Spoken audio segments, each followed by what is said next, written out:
All right, Penn State fans. Dave Jones is rocking his Brett Bielema-inspired Illinois Oh, jersey. this keeps happening. I swear it's just an accident, but it's Yeah, true. This is yeah. this They're is the this new. is Beals. This is big enough for big Beals too. I mean, this thing They are. They is are. They are the massive. new power in the Big Ten West, and Yeah. we could talk a little bit about that maybe a little later in the Blue White Breakdown. But Dave, James Franklin, Penn State, drubbed in Ann Arbor. They were throwing peanut butter and jelly sandwiches at the Wolverines in the tunnel at halftime, a sign of a frustrated team. And it only got worse in the second half, and it was a classic Penn State meltdown in Ann Arbor. Now I wasn't there because of this flight snafu that I've documented, but I haven't talked to you. What was the what was the tenor of the play? You remember Nick Charles on CNN? You remember that Dude, guy, the Fred Hickman and Sunsman Nick guy? Charles, yeah. Yeah, and he would say what the tenor of the game.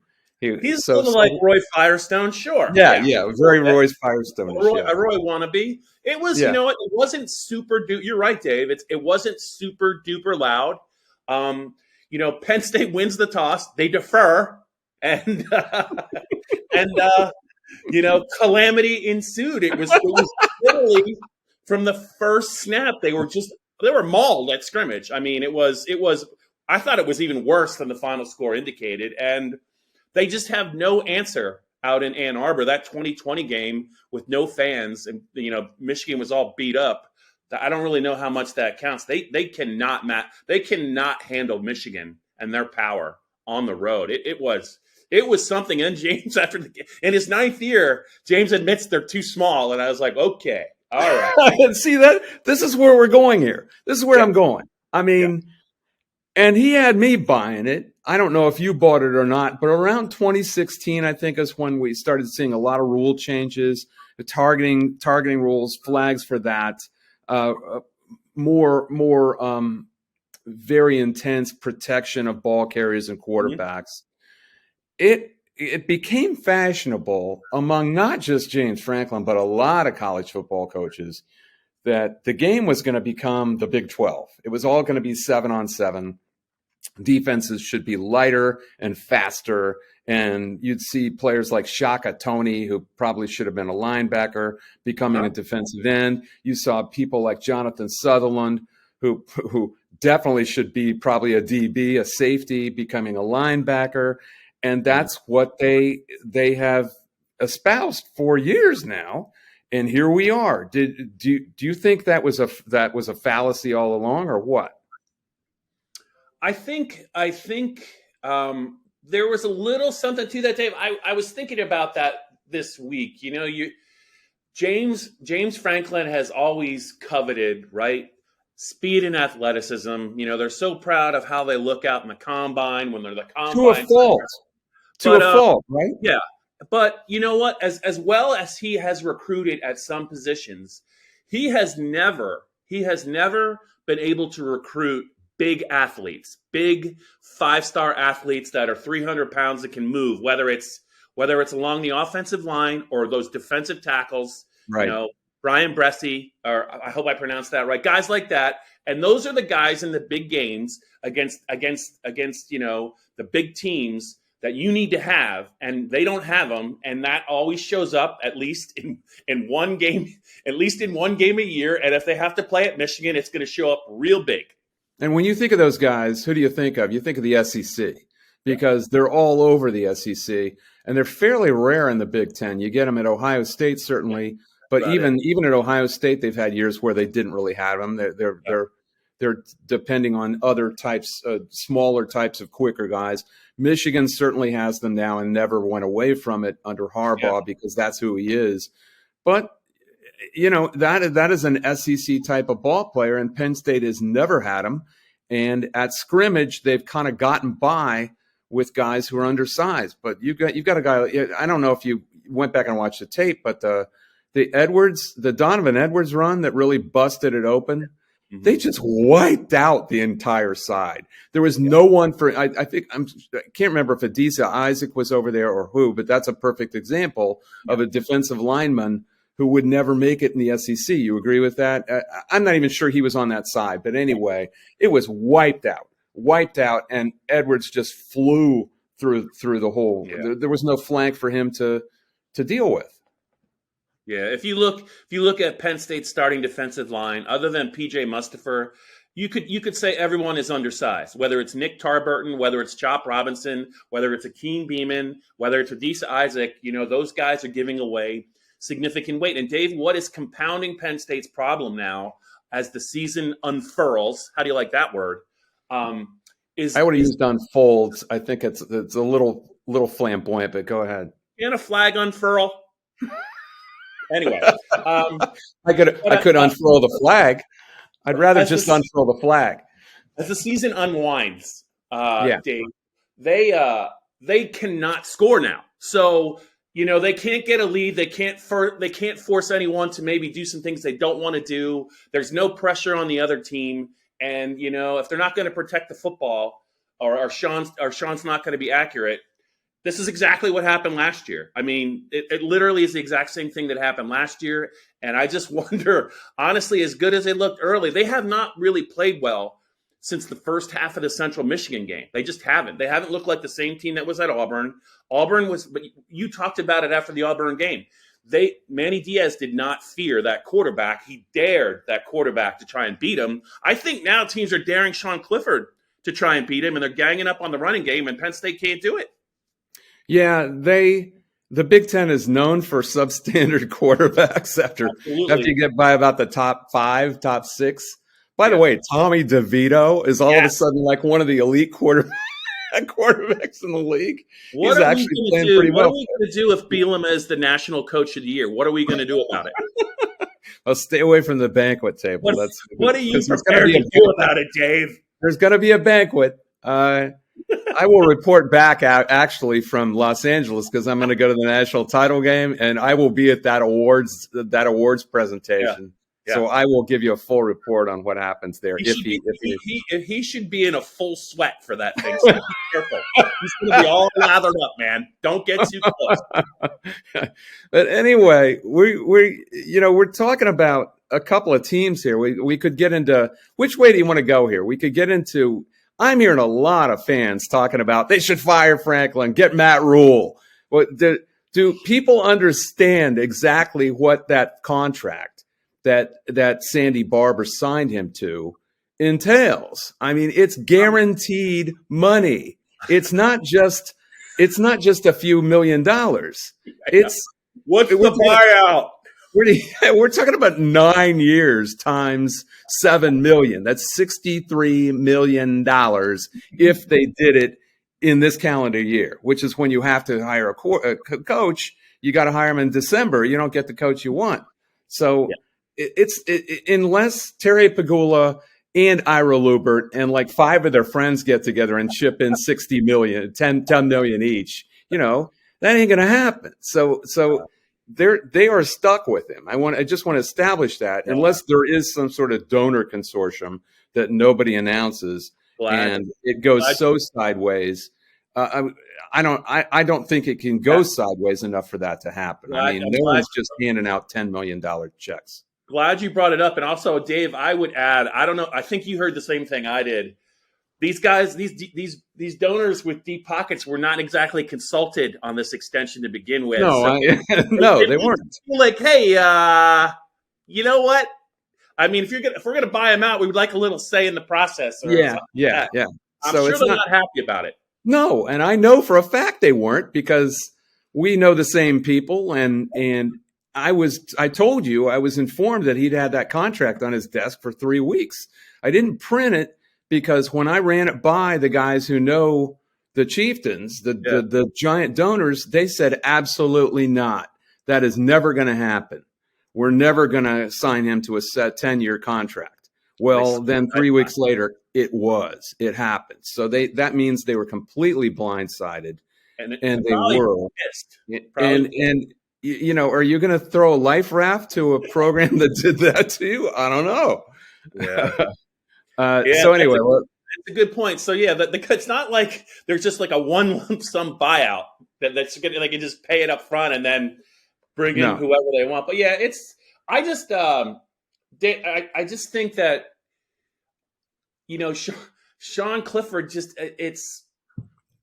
I don't understand the resolute the words behind that's sending the wrong message to even consider something, because he just has not played well. He hasn't played well, and the better the defense, the chances are he's just not. And Minnesota is going to have trouble scoring on Saturday, even though they're going to be able to run the ball. But they could play some defense, and this could be one of those games where if you need a play in the fourth quarter, does Penn State have the right guy at quarterback? Yeah, it's going to be – we could see backup quarterbacks on both sides by the end, or maybe at the beginning. Tanner Morgan, I don't know if anyone saw or heard, but he took a freak hit at the end, and he was getting beaten around by Ryan Walters' defense. Yeah. I'm telling you, I'm watching this tape of Minnesota at Illinois, and I know I'm watching it for Minnesota because Penn State's not going to play Illinois, but I keep noticing Illinois guys, Isaiah Williams and of course, Chase Brown. Well, Chase Brown, who's leading the nation in rushing, with the only guy with over 1,000 yards. And he's like 170 yards ahead of Blake Corum, who's number 2 nationally. And even Tommy DeVito on offense, who was, a throwaway at Syracuse. He was a washout, basically, is playing really well. He might be like the 4th or 5th best quarterback in the league at this point. And I'm not really noticing anyone with Minnesota except Mo Ibrahim, who is their only weapon right now. I mean, this used to be a terrific receiving corps 3 years ago. Penn State fans remember the 31-26 game where they went in there and they had arguably the best receiving corps in the country with Rashad Bateman, who's now where's Bateman? Where's he? The Ravens, right? Yeah. Tyler Johnson. Tyler Johnson, who is, I think, with the Texans now. He got cut by the Buccaneers, but while he was with the Buccaneers, Brady loved him. And Chris Ottman-Bell, who's injured. They're all gone. None of them are around now. And Tanner Morgan, I think that the run-pass option offense that Kirk Shiraka runs, it's dependent on all the different components being available in a threat, or it just doesn't work. It's based on picking the right option, and if some options just aren't working, it doesn't work. So in this game, Morgan not only was beat up and took a hellacious hit on his interception 8 minutes into the game. He was really rocked. I think he was fuzzy up after that, and then he got another hit in the middle of the fourth quarter when he was scrambling, and one of the Illinois players was trying to knock away the ball and ended up giving him like a George Atkinson forearm shiver across the helmet. And he was like totally woozy, totally out of it. They got him into the tent and then they had to cart him directly to the locker room. He spent a few hours in the hospital. So, Pep Boy is talking about how he might be available. But, I talked to some guys in Minneapolis, and they don't believe it because hard no. Yeah, PJ Fleck is known for trying misdirection plays on who's available in it. Gamesmanship. Then they don't play. I think there should be an investigation if Tanner Morgan plays in this game based on what you saw on that tape. Right. So they've got a Greek kid from the south side of Chicago, which I've heard is the baddest part of town, named Ethan Kalakmanis. Ethan Kalakmanis, I think I'm pretty. How do you know he's Greek, Dave? How do you know he's Greek? Don't you know some Greek restaurant owners all over Harrisburg, right? Uh-huh. He's a big kid, and it was a top recruit, 4-star recruit. Yeah. So he's looked at as the future of Minnesota quarterbacking because Morgan's been there like as long as Clifford. We might see him, and of course, we might see Drew Aller, but I don't know. What do you think? Well, I'll tell you what I think is revealing is the line is now down to 4. That surprises me a little. I'm with you. I don't know how Tanner Morgan's going to play in this game, and if they have to go on the road with a backup quarterback.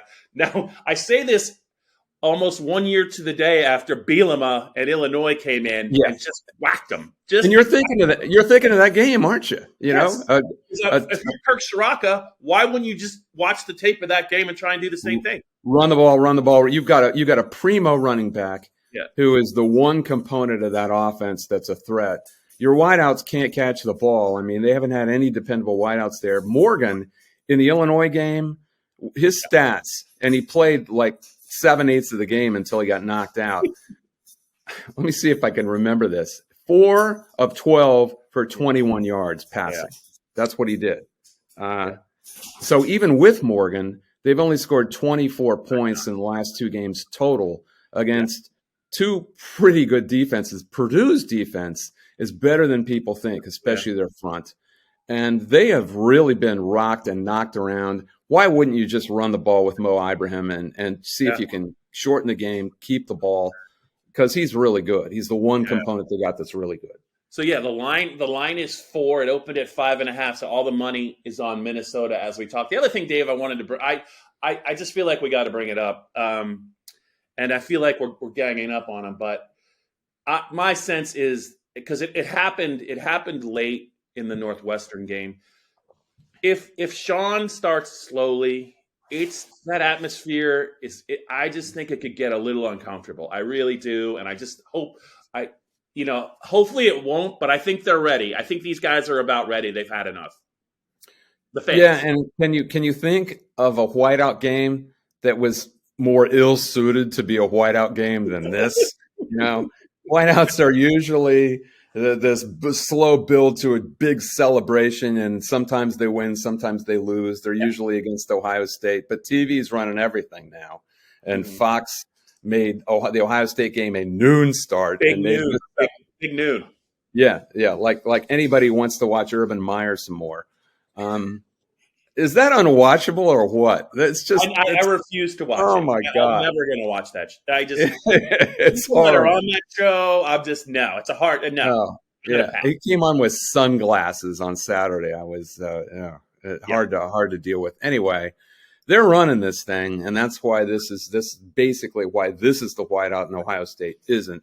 But this just doesn't feel like a whiteout, man. This I'm with you. It could get ugly if it turns sideways too quickly. Yeah, the longer Minnesota hangs around and the lower the score. I mean, you look at the numbers of Penn State's offense, and I'm not just talking about Sean. He's played a role in it. Mike Yursich, man, this will be his 20th game. This offense statistically looks an awful lot now like last year's offense, and you just don't see any progress. Parker Washington doesn't have a touchdown. They can't get him the ball. When they do try some chunk plays, either Sean overthrows them or it's a weird call. Or I don't see a lot of development going on this offense. And they have a huge problem, I think, at right tackle with Caden Wallace. He did not play well, I thought, again at Michigan. And, Minnesota is a big team. They have a big offensive line. They have a talented center. They have a tight end that's like 6'11".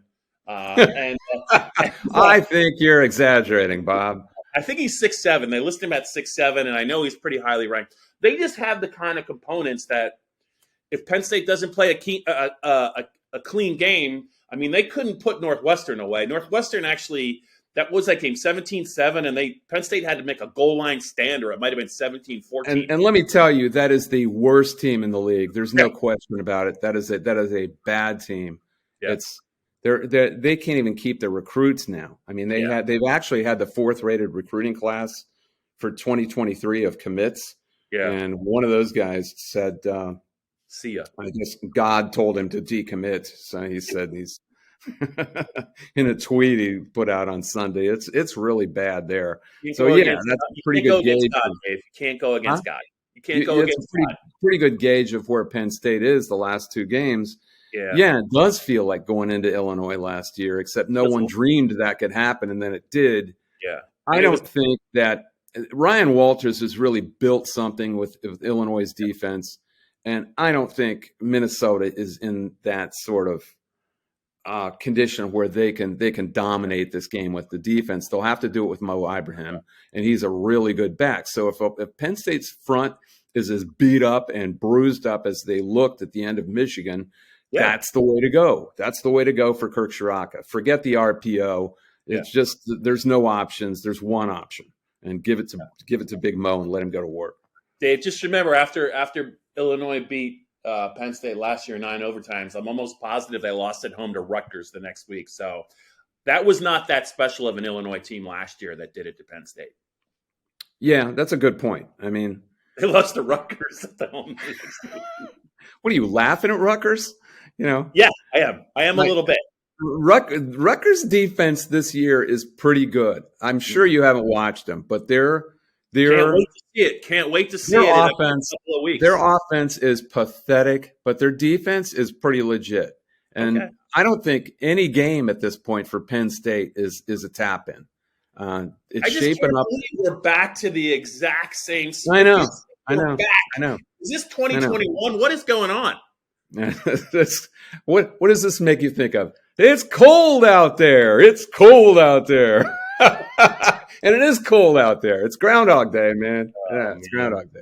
Yeah. I don't know, Dave. If you're Penn State, what are the one or two things they have to hang their hats on if they want to win this game? They don't have anything except the way I look at it is they ran so few plays in that game that maybe their offensive line can block for the backs, and I would go that route.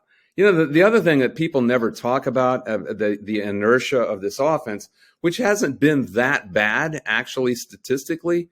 They're up several notches from last year, or at least they were until this last game, is that they don't have anybody who can cut the top off the defense, man. Mitchell Tinsley is a possession receiver, and he's played very well. Yeah. But Parker Washington, same kind of guy, slot receiver. And outside of that, they don't have guys who are very dependable. Right. Keandre Lambert-Smith has been dinged up, and he hasn't played very well. And who is a threat? Who's in a guy you absolutely have to account for that scares you in the receiving core? Nobody. Yeah. So, and when they do scheme something open down the field, Sean misses. I hate to keep going back. You just can't miss open receivers when they have a step and it's going to be a big play. Last Saturday, you look at the completion percentage down to 59%. He was less than 50% against Michigan, and there were some open throws in that game, but it's just, I don't know. It should have been a lot worse than 41-17. I mean, it was not a 41-17 game. It was like a 55-10 game. It was every hit. Could you believe with 3 minutes gone in the second half, they were ahead?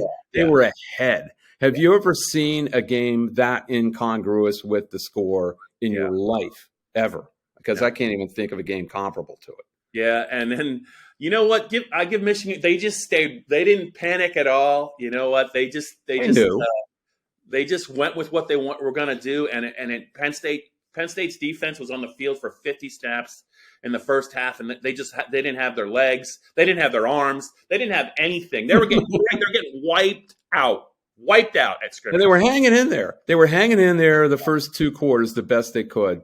But when you go up against 50 snaps in the first half, that's going to happen. And I'm pretty sure no one knows except the guys at scrimmage. But I'm pretty sure Michigan, very early on in that game, got the feeling of we're going to, it's a matter of time. They get a bully ball feeling about them. We can dominate these guys. Yeah. And I don't know that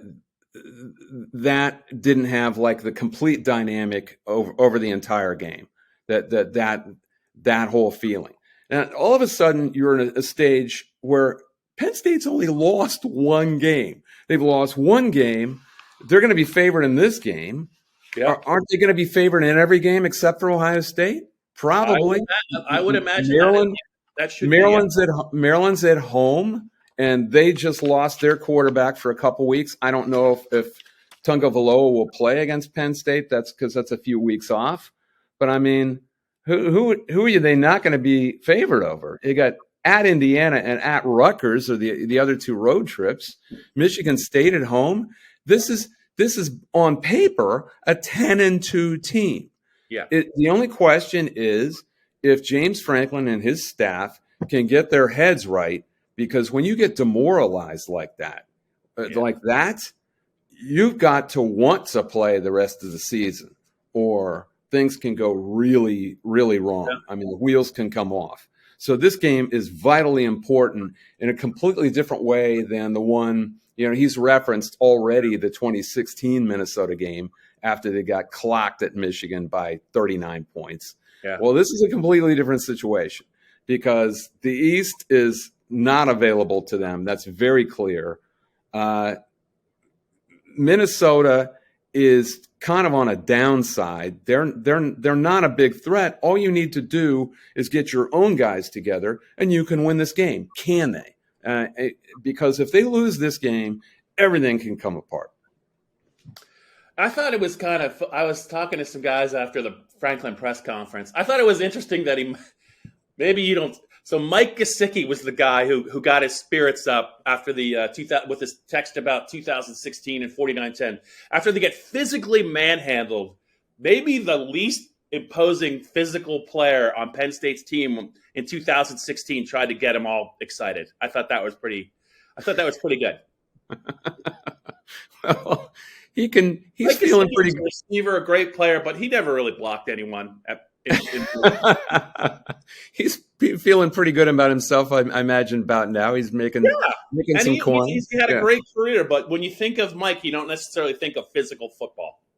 Well, I don't know. Minnesota is in the same kind of spiritual condition as Penn State is. They have lost 2 games, both in the division. I mean, their chances of they were the dark horse pick by a lot of people. I know around the league to win the division, and now that looks unavailable to them. You lose to both Purdue and Illinois back to back, you ain't winning the division. So, what is their season? I mean, PJ Fleck and James Franklin have very similar jobs this week, and it's going to be a referendum on who's a better. Franklin is supposed to be a psychologist, a psychology major. Well, man, these are a couple of guys who use words all the time. They talk a good game. They always win the press conference. Well, this is when they got to do it with their own players, because these 2 teams right now don't have a heck of a lot to play for, and it's only going to get worse as the season goes on. Who really wants to play? And that's what this game is about. Dave, do you believe in karma, and is there a chance Penn State just might get Shiraka because of what happened after the 2020 season? No, because I don't think his RPO offense is available to him. I mean, it's a good thought, but the receivers aren't very good. Tanner Morgan, we don't even know if he's going to be available. They might run a completely different offense with the Greek kid from the south side of Chicago. It's the baddest part of.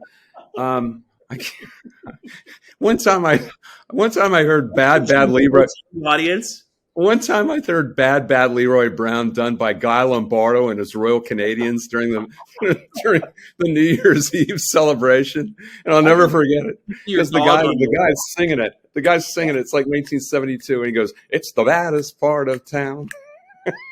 Kind of bouncy. Yeah. I don't know if the Greek kid.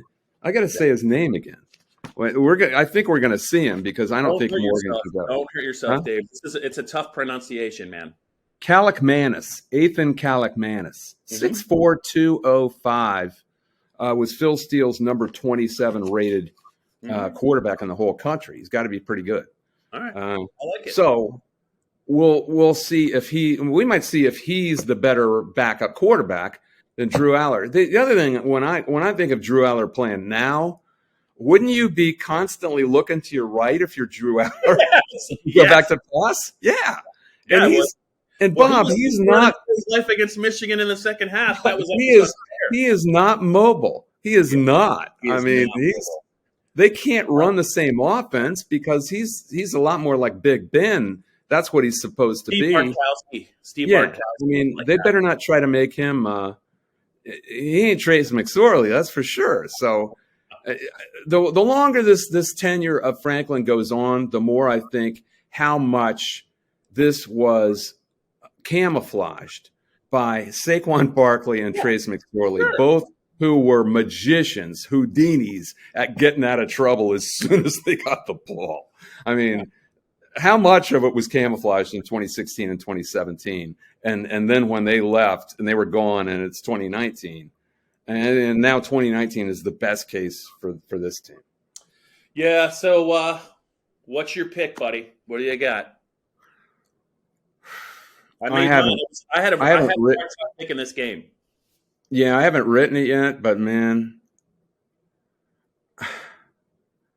I think it's a pick 'em. I do. It's down to 3.5. Is that what you said? It's down to 4. We're taping this on Wednesday afternoon. It was 5.5. It was back to 5 yesterday. Now it's right at 4. I'll pick Penn State 22-21. You and your scores. You and your weird scores. Yeah, I don't know, Dave. I just think that there's the real Penn State should not lose this game because given what Minnesota's dealing with, but it does not feel like the crowd is behind this team right now. If they start slow, Minnesota can do one thing I think pretty well, and if they fall behind and the crowd gets restless. I mean, I can believe anything, Dave, after what I saw Illinois do last year. I can. Nothing would surprise me. I picked it 20-13 Penn State, but it was a very, very shaky call. I think both teams are going to really have a tough time scoring. Yeah, I think this comes down to motivation. It really does. It's almost like it's November early as far as what college football has become, where guys start opting out of the bowl games and no one really takes – it feels like a couple of 7-5 teams at the end of the season. Yeah. And that's what they both might become. I think I'm afraid college football is more and more going to become this, especially with teams with higher expectations than what they achieve by Halloween. Guys if they haven't opted out physically, they've opted out emotionally. Yeah. And I understand it, man. As James would say, I get it. Obviously, this is a game about the coaches, and we'll see which guy can get his players up. Dave, I'll just close with this. Where else will we rather be at 2:30 in the morning than in the parking lot, unable to get home? Is Richie bringing that square pizza from Coal Country? That's what I want to know. And how many beers are you going to have in the parking lot before Joe drives you home, or Pickle, or whoever drives you home? Who drives you home? You don't drive, do you? Usually I drive, yeah. Really? Okay. Yeah. I can hold it together until Sunday morning. Come on. And Pickle works and you drive? Yeah. Okay. Yeah. Mike Gross drives me home. Yeah. And we've started calling it driving Miss Davy. Because, I always have requirements, And you are a diva. So you are definitely a diva. Yeah. It's drafty in here, Mike. Now I start messing with the air conditioning. All right. Well, we'll see what happens. And so we'll see you we're going to do a video, and we will be weary. We will be bleary, but we will do the video from Beaver Stadium. So see you guys later.